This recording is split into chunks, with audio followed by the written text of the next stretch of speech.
భక్తులందరికీ నమస్కారం అండి. దేవి అనుగ్రహం ఛానల్‌కి స్వాగతం. ఆ దేవి యొక్క ఆశీస్సులు అందరిపై ఉండాలి అని చెప్పి మనస్ఫూర్తిగా కోరుకుంటూ, ఈరోజు శుక్రవారం, జ్యేష్ఠ మాసపు శుక్రవారం. ఇంతటి పవిత్రమైనటువంటి రోజున పరమ పవిత్రమైనటువంటి అమ్మవారి కథలను కొన్ని విందాం. భక్తి శ్రద్ధలతో అమ్మ కథలు ఎవరైతే వింటారో వారికి ఆ దేవి యొక్క అనుగ్రహం పరిపూర్ణంగా లభిస్తుంది. ఇప్పుడు మనం చెప్పుకోబోయే ఈ కథ దేవి భాగవతంలోని కథ. ఒకసారి దుర్వాస మహాముని లలితా త్రిపుర సుందరి అమ్మవారిని చూడాలని తపస్సు ప్రారంభించాడు. కొంతకాలం తర్వాత అతని తపస్సుకు మెచ్చిన అమ్మవారు దుర్వాస మహామునిని పరీక్షించాలి అనుకుంది. ముందుగా వరుణదేవుణ్ణి పంపించింది. వరుణదేవుడు దుర్వాస మహాముని దగ్గరకు వచ్చి, మీ తపస్సుకి మెచ్చాను, నీకు ఏం వరం కావాలో కోరుకోమన్నారు.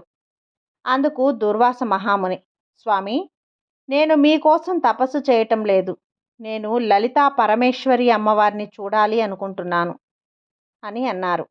వరుణదేవుడు వెళ్ళిపోయాడు. దుర్వాస మహాముని మళ్ళీ తపస్సులో లీనమయ్యారు. మరికొంతకాలానికి ఇంద్రదేవుణ్ణి పంపించింది. దుర్వాస మహాముని దగ్గరకు వచ్చి, నీకు ఏం వరం కావాలో కోరుకోమన్నారు. అందుకు దుర్వాస మహాముని, నాకు ఏ వరం వద్దు, నేను అమ్మవారి కోసం తపస్సు చేస్తున్నాను అని అన్నారు. ఇంద్రదేవుడు అక్కడి నుంచి వెళ్ళిపోయాడు. దుర్వాస మహాముని మళ్ళీ తపస్సులో లీనమయ్యారు. మరికొంతకాలానికి బ్రహ్మదేవుణ్ణి ఆయన వద్దకు పంపించింది.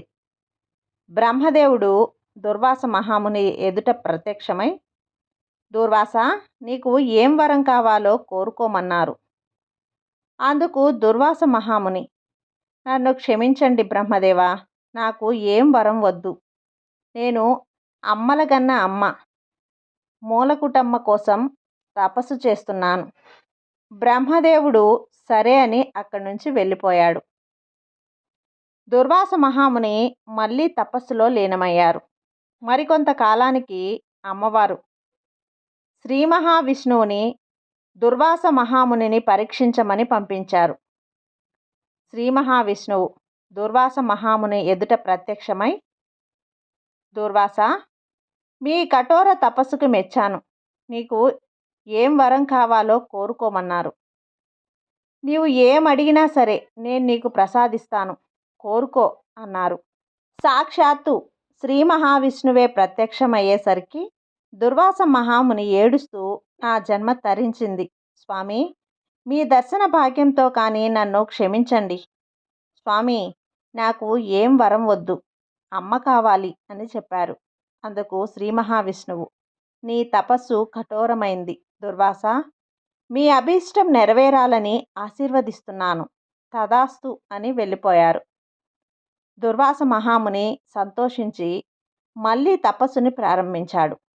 మరికొంతకాలానికి దేవదేవుడైన మహాదేవుడు పరమేశ్వరుడు దుర్వాసుని పరీక్షించడానికి వచ్చారు. దుర్వాస, నీ తపస్సుకి మెచ్చాను, నీకు ఏం వరం కావాలో కోరుకోమన్నారు. సాక్షాత్తు దేవాదిదేవుడైన మహాదేవుడు ప్రత్యక్షమై వరమిస్తాను అనేసరికి దుర్వాస మహామునికి చాలా సంతోషం వేసింది. ఆయన పాదాలపై పడి, స్వామి, మీ దయకు పాత్రుణ్ణి, నాకు సంతోషంగా ఉంది, కానీ నాకు అమ్మ మాత్రమే కావాలి స్వామి అన్నారు. మహాదేవుడు అతన్ని ఎన్ని విధాలా సమాధానపరిచినా అతను అమ్మ మాత్రమే కావాలి అన్నారు. మహాదేవుడైన శివుడు, నీ అభీష్టం నెరవేరాలి అని ఆశీర్వదిస్తున్నాను అని వెళ్ళిపోయాడు. దుర్వాస మహాముని పట్టు వదలకుండా అమ్మవారి గురించి తపస్సు చేశాడు. అలా 10,000 సంవత్సరాలు జరిగాయి. లలితా పరమేశ్వరి అమ్మవారు ఆయన తపస్సుకు మెచ్చి ప్రత్యక్షమై, దుర్వాస, నీ తపస్సుకి మెచ్చాను, ఇక నుంచి నువ్వు ఎప్పుడు కావాలి అంటే అప్పుడు మణిద్వీపానికి రావచ్చు, నన్ను దర్శనం చేసుకోవచ్చు, నన్ను సేవించుకోవచ్చు. ఆ మాటలు విని దుర్వాసుడు పరమానంద భరితుడవుతాడు.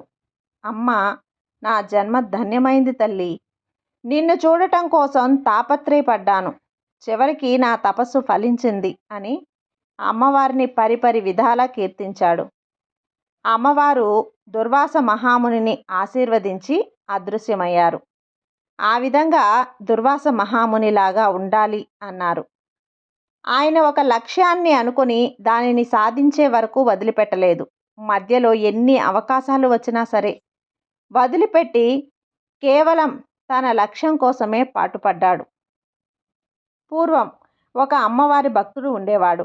అతడు లలితా పరమేశ్వరి అమ్మవారి మణిద్వీపంలో శాశ్వత నివాసం ఏర్పరచుకోవాలి అని అమ్మవారి బీజాక్షరంతో తపస్సు చేయటం మొదలుపెట్టాడు. ఆయన కఠోర దీక్షకి కొన్నాళ్ళకి అష్టసిద్ధులతో ఒక్కొక్క సిద్ధి సాధించాడు. ఆయనకు లోకంలో ఏ మూల ఏం జరుగుతుందో తెలియటం మొదలుపెట్టాడు. అలా ఒకరోజు ఒక రైతు ఆయన దగ్గరకు వచ్చి నమస్కరించి, స్వామి, మీరు త్రికాల జ్ఞానిలా ఉన్నారు. నా సొమ్ము పోయింది. అక్కడ అది ఎక్కడ ఉందో నాకు కొంచెం చెప్పండి. అందుకు ఆ స్వామి, ఫలానా చోట ఉన్నది అన్నారు. ఆ రైతు వెళ్ళి వెతికితే అక్కడే ఉంది. అంతే, ఆ రైతు పరుగు పరుగున వచ్చి, మీరు మహానుభావులు, మీరే దేవుడు అన్నారు. అంతటితో ఊరుకోకుండా ఆ రైతు ఆ ఊరిలో ఉన్న అందరికీ కూడా చెప్పాడు. అప్పటి నుండి వాళ్ళు వచ్చి వాళ్ళ సమస్యలు చెప్పారు. పోనీలే పాపం అని వాళ్ళ కష్టాలు తీర్చేవాడు. కొంతకాలానికి ప్రజలు మీరే అమ్మవారు, మీరే దేవుడు అని ఆయనకు పూజలు చేశారు. ఆయనకు కూడా అది నిజమే అని నేనే అమ్మవారు అనుకున్నాడు. అమ్మవారిని నేను అనుకోను, తపస్సు మానేశాను. అసలు ఆయన దేనికోసం తపస్సు మొదలుపెట్టారో మర్చిపోయారు. భక్తులు కానుకలు సమర్పిస్తుంటే వాటితో ఆస్తులను సంపాదించుకున్నాడు. కొంతకాలానికి ఆయన తపస్సు అంతా కరిగిపోయింది. మరికొంతకాలానికి ఆయన కాలం చేశారు. యమధర్మరాజు ఆయనతో, నువ్వు ఈ లక్ష్యంలో తపస్సు మొదలుపెట్టావు, చివరికి ఏం చేశావు? నువ్వు పొగడ్తలకు పొంగిపోవటం వలన వచ్చిన ప్రమాదం తల్లి ఇది. జ్ఞాని అనేవాడు పొగడ్తలకు పొంగిపోడు, విమర్శలకు కుంగిపోడు, ఎటువంటి పరిస్థితుల్లో కూడా నిశ్చలంగా ఉంటాడు. తపస్సు వలన సాధించిన శక్తులను దుర్వినియోగం చేశావు కనుక తర్వాత జన్మలో నువ్వు పందివై జన్మించు అని అన్నారు యమధర్మరాజు. ఒక ఊరి చివరన ఒక చెరువు ఉంది. ఆ చెరువు గట్టున ఒక పెద్దింటి అమ్మాయి ప్రకృతి అందాలను చూస్తూ ఉండిపోయింది. ఆ చల్లని గాలిని ఆస్వాదిస్తూ ఉంది. ఆమె అక్కడి నుంచి నీరు తీసుకుపోవటానికి వచ్చినట్లు ఉంది. అయితే ఆ ఊరిలో గాజులమ్మే అతను ఉండేవాడు. అతను ఊళ్ళో వాళ్లకు గాజులు వేస్తూ ఉండేవాడు. గాజులు వేయించుకున్న వాళ్ళు డబ్బులు ఇస్తే తీసుకునేవాడు కాదు, లేదంటే జొన్నలు వడ్లు ఇస్తే తీసుకునేవాడు. లేని వాళ్ళు ఇవ్వకపోయినా సరే ఏమీ అనేవాడు కాదు. ఆ అమ్మవారికి నేను వేశాను అని అనుకునేవాడు. అతనికి అమ్మవారంటే చాలా ప్రీతి. ఎప్పుడు అమ్మవారిని తలుచుకుంటూ ఉండేవాడు. అతన్ని అందరూ కూడా దుర్గాదాస్ అని పిలిచేవారు. ఆ రోజు సాయంత్రం గాజులమ్మి తన ఇంటికి బయలుదేరాడు. దారిలో చెరువు గట్టున ఉన్న ఆ అమ్మాయి దుర్గాదాస్ అని పిలిచింది. అతను వచ్చి తన గాజుల మూటని విప్పి ఆమెకు గాజులు చూపించాడు. అమ్మా, ఇందులో ఎరుపు, పసుపు, ఆకుపచ్చ రంగు గాజులు ఉన్నాయి. 3 రంగులు వేయించుకోమ్మా, బాగుంటాయి అని అన్నాడు. ఆమె అలాగే వేయించుకుంది. చూడడానికి పెద్దింటి అమ్మాయిలాగే ఉంది. కనిపిస్తున్న ఆమె తన దగ్గర డబ్బులు లేవు. దుర్గాదాసు గాజుల మూట సర్దుకొని బయలుదేరాడు. ఆమె అతన్ని ఆపి, నువ్వు నాకు గాజులు వేశావు కాబట్టి డబ్బులు తీసుకోకపోతే ఎలా అని పక్క ఊరిలో శివాలయం పక్కనే మా నాన్నగారి ఇల్లు ఉంది. ఆయన దగ్గరికి వెళ్ళి మీ అమ్మాయి గాజులు వేయించుకుంది, వాటికి డబ్బులు మిమ్మల్ని అడిగి తీసుకోమని చెప్పింది అని చెప్పండి. మా నాన్నకు నాకు మాటలు లేవు.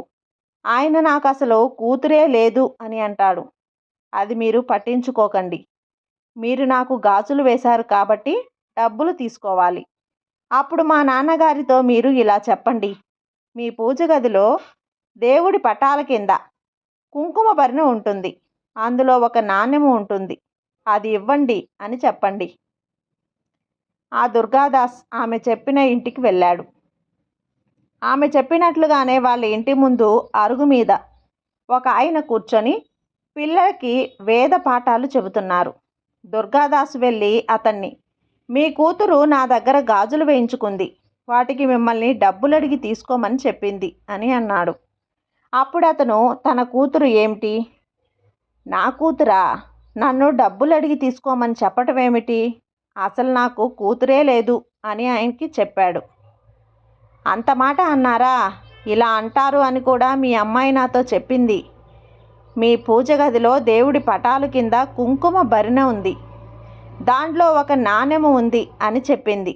వెళ్ళి దాన్ని తెచ్చి నాకు ఇవ్వండి అని అన్నాడు. ఎంత కోపం ఉన్నా కన్న కూతురు కాదనుకుంటారా? అమ్మాయి చూడ్డానికి చాలా మంచి అమ్మాయిలా ఉంది, కాదనకండి.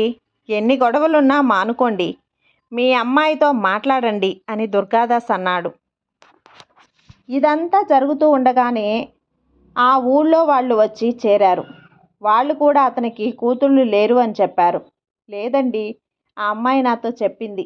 నేను చెప్పింది అబద్ధమైతే ఒక్కసారి వెళ్ళి వాళ్ళ ఇంట్లో దేవుడి పటాల కింద ఉన్న కుంకుమ భరిణెలో చూడండి అని అన్నారు. అప్పుడు ఊళ్ళో వాళ్ళు నలుగురు చేరి అతనికి కూతుళ్ళు లేరు అని చెప్పారు.